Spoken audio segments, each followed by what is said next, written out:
At 9:17 on the morning of January 22, 1943, Second Lieutenant John Geary crouched in the ruins of a Japanese bunker west of Point Cruz, watching a banyan tree 240 yards away through a scope his fellow officers had mocked for 6 weeks straight. 27 years old, Illinois State Rifle Champion. 0 confirmed kills. 11 Japanese snipers were working the Point Cruz groves, and in the last 72 hours they had killed 14 men from the 132nd Infantry Regiment. Geary's commanding officer had called his rifle a toy. The other platoon leaders called it his mail-order sweetheart. When he'd unpacked the Winchester Model 70 with its Lyman Alaskan scope at Camp Forest, Tennessee, the armorer asked whether it was meant for deer or for Germans. Geary said it was meant for the Japanese. The unit shipped out before the rifle arrived, and Geary spent the crossing to Guadalcanal watching other men strip and oil their Garands while his own weapon sat in a warehouse back in Illinois. 6 weeks later, a supply sergeant handed him a crate stamped fragile. Inside was the rifle he'd saved 2 years of National Guard pay to buy. 9 pounds of bolt-action walnut and steel against the Garand's 9.5 pounds of semi-automatic firepower. Captain Dawson ordered him to leave the sporting rifle in his tent. Geary carried it anyway. The 132nd had relieved the Marines in late December, taking over ground the Marines had bled for since August. Henderson Field was secure. Mount Austin was not. 500 Japanese soldiers dug into 47 bunkers on high ground the Japanese called the Gifu.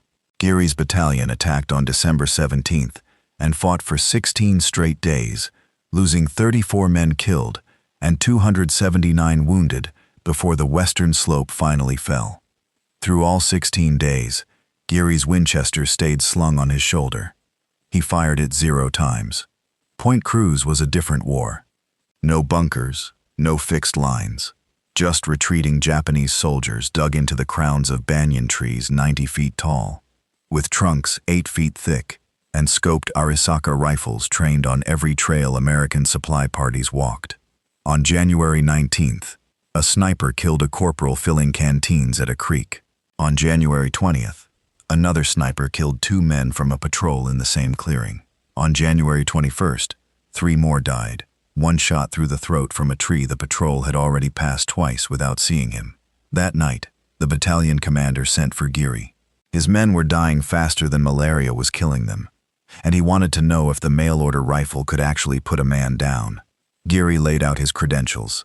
Illinois State Championship at 1,000 yards, youngest winner in state history, 5 rounds inside 4 inches at 300 yards with iron sights. The commander gave him until morning to prove every word of it. If you want to see whether that mail-order rifle could outshoot professional jungle snipers, hit the like button. It helps us bring you more stories like this one. Subscribe if you haven't already. Back to Geary. He spent the night stripping the Winchester down to its pins, cleaning cosmoline out of every crevice, checking the scope mounts twice.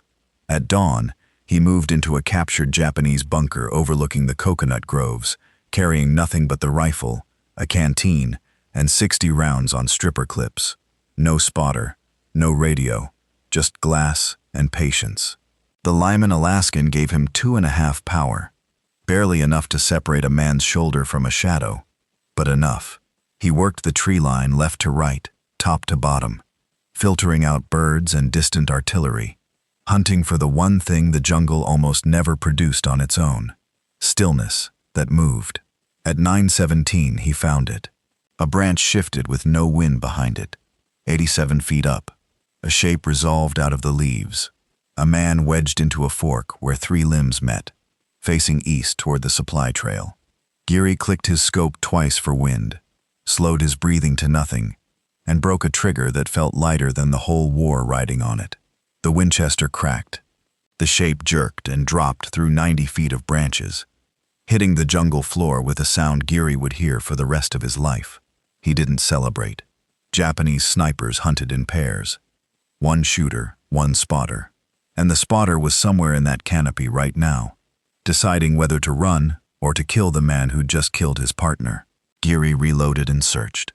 At 9:43, 60 yards north, he caught a second man sliding down a trunk in retreat, spooked by the shot. Geary led the movement and fired. The second sniper fell backward off the tree, his rifle clattering down through the branches ahead of him. By 11 that morning, word had crossed the whole battalion that the mail-order rifle was killing Japanese snipers one at a time. At 11:21, the war reminded him it went both ways. A round punched the sandbag 6 inches from his skull, spraying grit into his eyes. Not from the first 2 directions. Southwest. Geary didn't move for 3 full minutes, because moving too soon was how men died in this kind of fight. And then he glassed the southwest tree line and caught a third shooter, making the one mistake every green sniper eventually makes, reloading in the same tree he'd fired from. Geary put him down without a sound reaching back. The Japanese adjusted fast. Kill number 5 came at noon, and by early afternoon, the tree line had gone dead quiet. The survivors had stopped moving in daylight entirely, denying Geary the one thing his scope needed. He spent hours glassing branches that never twitched, then walked back to headquarters at 1600 hours to report 8 for 12 on the day. 8 kills, 4 misses, all before Captain Dawson had finished revising his opinion of the toy rifle out loud. January 23rd opened with rain hard enough to erase the tree line past 100 yards. Geary waited it out. When the sky cleared near 9, he found sniper number 6 almost immediately. A shooter who'd used the rainfall to climb into position unseen, choosing a tree nearly 300 yards out, testing the limits of what the American with the strange rifle could actually hit. Geary compensated and fired, and the range problem answered itself the way it always did, with a body in the mud. The Japanese answered differently this time. 9 minutes later, mortar rounds started walking toward his position, 40 yards short, then 20, triangulated off muzzle flash or sound, close enough now that the third salvo would land inside the bunker itself. Geary was already running north along the tree line when the round hit, and the position he'd occupied 30 seconds earlier disappeared in dirt and splinters. He went to ground in a fallen tree 100 yards clear, found his rhythm again, and kept killing. A 7th sniper at 14:23, an 8th at 15:41. This one perched 94 feet up and betrayed by his own silhouette against a shifting afternoon sun. 8 dead in 2 days. 3 left, and every one of the 3 had survived by watching 10 comrades die and learning something from each death. That night, Geary understood the arithmetic better than his commander did. The easy kills were finished. What remained were the snipers smart enough to still be breathing. Rain came back before dawn on the 24th, and Geary used the cover to abandon both his old positions entirely, relocating to a cluster of boulders the Marines had once used as a machine gun nest. Good stone cover, overlapping sight lines into the groves, and nowhere the Japanese had reason to expect him. When visibility returned near 8, he spotted sniper number 9 almost too easily. A shooter tucked low in a palm frond only 40 feet up. A lazy position for a man who'd survived this long. Geary's finger found the trigger and stopped cold. Something about the placement itched at him. An experienced killer, choosing a hide an elevated shooter could see straight down into, wasn't carelessness. It was an invitation.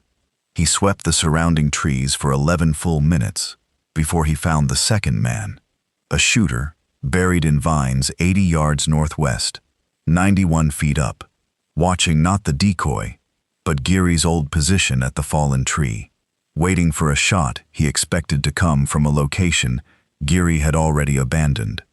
Geary read the trap whole in an instant. Kill the bait first, and the real shooter would flinch toward the sound before he could finish turning to face the actual threat. He fired at the palm. The decoy dropped. Before the echo cleared the canopy, Geary had already swung the Winchester onto the second tree and caught the real sniper mid-turn, crosshairs on a shape that hadn't finished reacting to its partner's death. The second shot landed before the man could bring his own rifle around. 2 kills, 10 total, and Geary's position was now burned wide open to anyone watching from the tree line. He ran east into a drainage ditch as machine gun fire raked the boulders he'd just vacated. 17 seconds of fire aimed at a man no longer there, then crawled another 100 yards to a rain-filled crater and sank into water up to his chest, rifle resting on the rim, 1 target left. The 11th sniper had outlived every other man in that jungle, and he had learned Geary's habits the way Geary had learned his. The tactics, the rough position, the tree line hunting pattern. At 9:47, Geary realized he'd been searching the wrong plane entirely. The last sniper wasn't in a tree at all. He was on the ground, crawling south through fern and fallen branch, using the jungle floor the way his comrades had used the canopy. Geary held dead still in the crater, angle wrong, rifle already shouldered, watching a man hunt him the same patient way he'd hunted 8 others.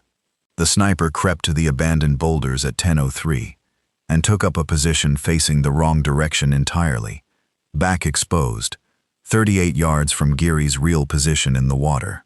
An easy kill, too easy, and Geary had learned by now what too easy meant in this jungle. He held his shot and swept the surrounding ground until he found the second man 70 yards northwest, motionless behind a fallen trunk, rifle aimed at the exact spot Geary was supposed to be hiding. 2 snipers, not one, working the same trap that had almost worked on him at the palm tree. A bolt-action rifle couldn't put 2 men down before either could react to the first shot. Geary sank lower into the crater, until only his eyes broke the surface, held the rifle skyward to keep the barrel dry, and waited for the 2 Japanese soldiers to give up watching a location he wasn't in. At 10:13 they did, abandoning the boulders, sweeping east in parallel, passing within arm's reach of Geary's crater with their backs fully turned. Geary rose out of the water in one motion, water sheeting off the stalk, and killed the nearer man at 42 yards before the second could finish raising his own weapon. 2 shots. 11 Japanese snipers dead in 3 days, and the trail of bodies that had claimed 14 American lives in 72 hours had gone permanently silent. Then Geary heard voices in the tree line, and understood in one cold instant that the snipers had never been operating alone. At least 6 Japanese infantrymen were moving toward the 2 fresh bodies. A recovery patrol, not a sniper team. Closing on his position, by following boot prints he'd never bothered to hide because he'd never planned on killing 11 men and still having company afterward.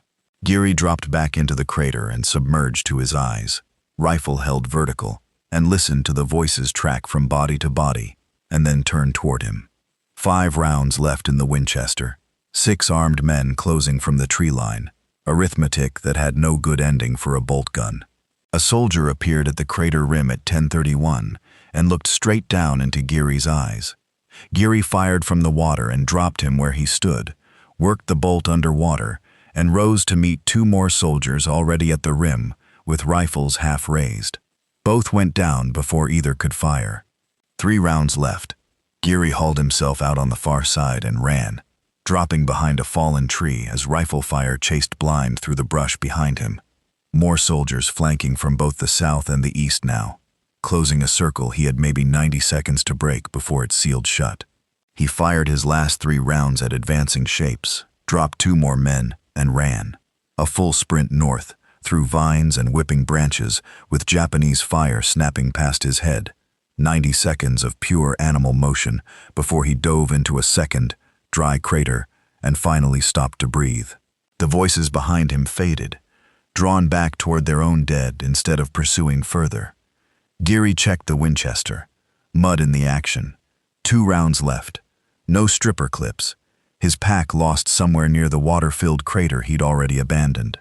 He walked the rest of the way to American lines low and slow, reaching the perimeter at 11:13, to a Marine sentry's challenge, and a walk to headquarters that felt longer than the entire firefight behind him. Captain Dawson wanted the full count. 11 Japanese snipers killed over 4 days, 12 rounds fired against them, 11 hits, and then a running gunfight against a recovery patrol that cost 3 more Japanese lives and every remaining round in Geary's belt. Dawson told him to clean the rifle and rest. No operations tomorrow. The battalion was moving east. The Japanese were already pulling off Guadalcanal entirely. Word of the 4-day count reached division before Geary had finished field stripping his Winchester that night. Colonel Kessler, the regimental commander, arrived at headquarters the next afternoon with one question. Could Geary teach other men to do what he'd just done? Division had 14 Springfield rifles fitted with unertl scopes, abandoned by the Marines, and 40 expert marksmen sitting idle in the regiment with qualification scores and no combat sniping experience whatsoever. Geary said he could try, on one condition. He kept his Winchester. Kessler approved it on the spot. Training started January 27th at a range 2 miles east of Henderson Field. 40 men who could shoot paper targets beautifully and had never killed a man from concealment learned breathing control, trigger discipline, and how to build a stable rest out of a rock or a sandbag when the jungle offered nothing better. By the end of 3 days, 32 of the 40 could consistently drop man-sized targets at 300 yards under field conditions. Geary split them into 2-man shooter-spotter teams and sent 4 of them into the field on February 1st to clear Japanese stragglers west of the Guadalcanal River. His own team, paired with a spotter named Corporal Reeves, killed 7 men on a single resupply trail in 6 hours. Company-wide that day, 23 Japanese dead, 0 American casualties. By February 9th, the sniper section Geary built from scratch had killed 74 Japanese soldiers in 12 days of operations, with 0 friendly losses.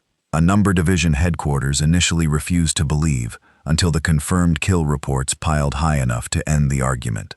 Colonel Kessler put Geary in for a Bronze Star. Then, on February 7th near the Tenaru, a Japanese rifleman shot Geary through the left shoulder, spinning him down into the mud. Reeves dragged him clear and called a medic. The wound was clean, muscle only, no bone, no major vessel. But it ended Geary's part in the Guadalcanal campaign 2 days before American troops reached the island's western tip and found it empty. The Japanese had already gone. He recovered in a field hospital while orders came down from Pacific Command for a new, classified assignment somewhere in Burma. Geary volunteered before he'd finished reading the second sentence. By April, he was in India, one of 200 officers briefed into a unit still without an official name. The men were already calling themselves Merrill's Marauders. Geary went in as a rifle platoon leader on paper, but Kessler's recommendation had followed him across an ocean, and everyone in his new battalion knew exactly what he could do with a scoped rifle. He stripped weight from the Winchester before the march began, a lighter Weaver scope in place of the Lyman Alaskan, a synthetic stock shaving pounds off a rifle. He'd now have to carry hundreds of miles through mountains no vehicle could climb.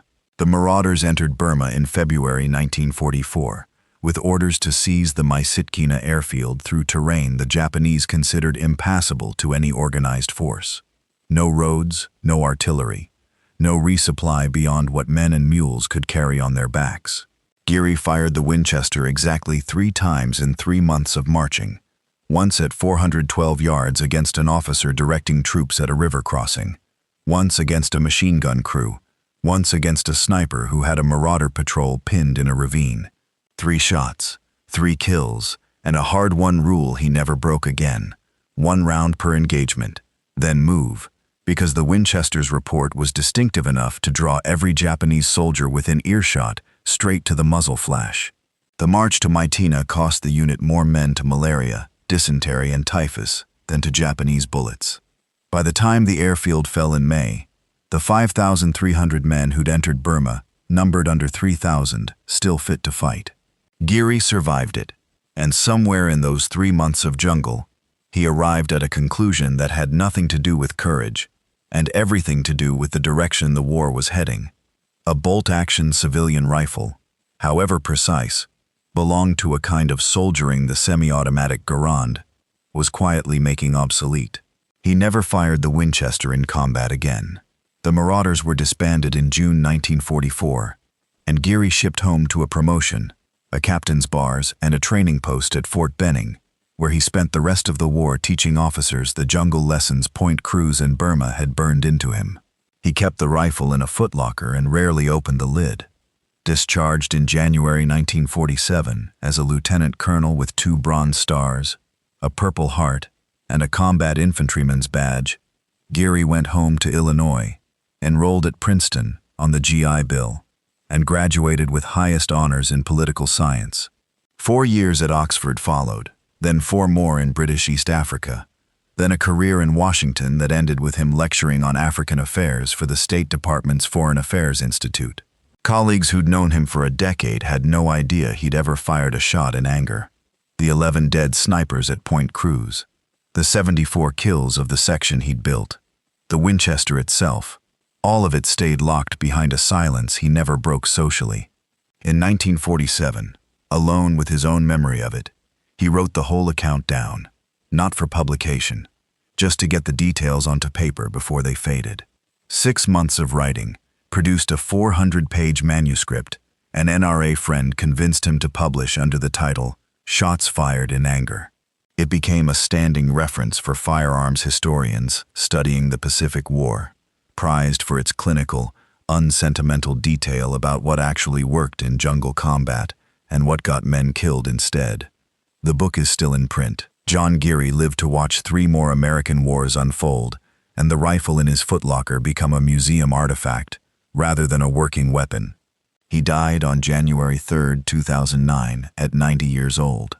His Winchester Model 70 now sits behind glass at a firearms museum, a placard beside it explaining, in a few clipped sentences, that this rifle once cleared an entire stretch of jungle of 11 trained killers in 4 days, something a battalion with 16 days and full artillery support had failed to do at Mount Austin just weeks earlier. Most visitors walk past without stopping. It looks like any other vintage hunting rifle. If this story moved you the way it moved us, hit that like button. Everyone tells YouTube to put this story in front of more people. Subscribe and turn on notifications, because we're pulling these forgotten stories out of dusty archives every single day. Drop a comment and tell us where you're watching from. We've got viewers from the United States, the UK, Canada, Australia, and every corner in between. And every comment helps keep stories like this one alive. Thank you for watching, and thank you for making sure men like John Geary don't disappear into silence.